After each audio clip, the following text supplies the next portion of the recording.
You can have the right product and still lose the conversion before the second sentence.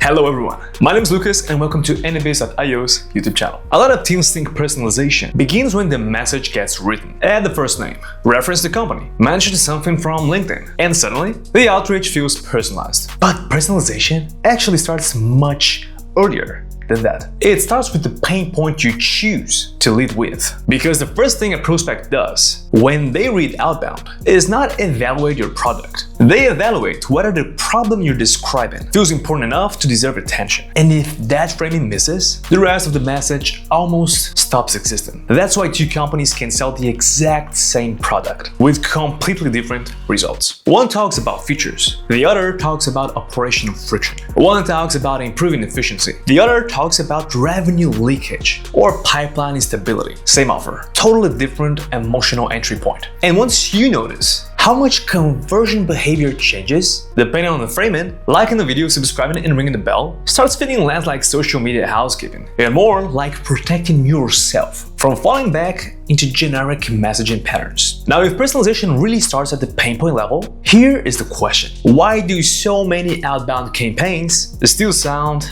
interchangeable? Most outbound campaigns don't fail because the writing is terrible. They fail because the message is solving the wrong emotional problem. A founder, a RevOps manager, and a sales leader can all experience the exact same operational issue while describing it completely different in their heads. One of them sees lost growth, another sees process inefficiency, and last one sees team underperformance. So when outreach uses broad, generic pain framing, it creates distance immediately. The prospect reads the message and technically understands it, but does not emotionally recognize themselves inside it. That's why better copy often doesn't fix conversion problems. The structure underneath the copy is still pointing at the wrong pressure point. And this becomes even more important in SaaS outbound because buyers are already overloaded with messaging. The inbox is full of companies claiming to save time, improve efficiency, and increase revenue. So those phrases stopped carrying weight a long time ago because they apply to almost everything. The campaigns that still convert are usually the ones that describe a problem in a way that feels painfully specific to the person reading it. Not louder, not more aggressively, just more precise. Which means the real leverage in outbound is not volume alone, but choosing the right narrative before the sequence even starts.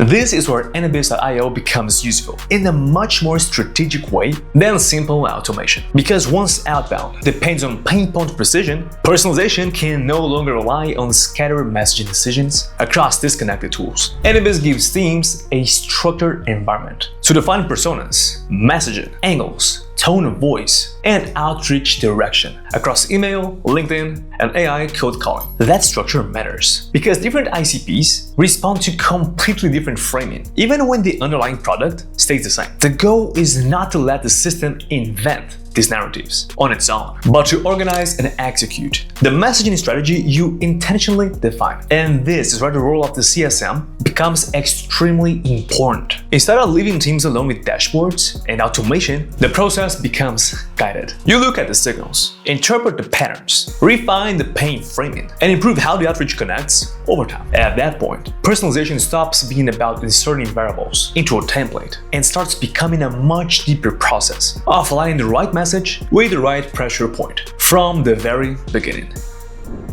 Most outbound teams spend too much time optimizing messages that were built on weak framing from the start. But once the pain point becomes sharper, the entire conversation changes shape around it. If you want to see how teams structure outbound messaging and personalization more intentionally across multiple channels, you can book a one-on-one consultation with one of our specialists and see how AnyBiz supports that process in practice. The link is in the description.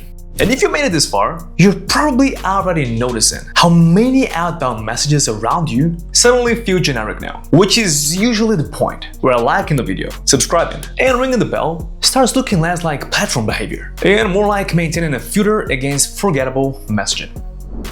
And that will do for today. Thank you so much for watching so far, and I'll see you in the next one. Bye-bye.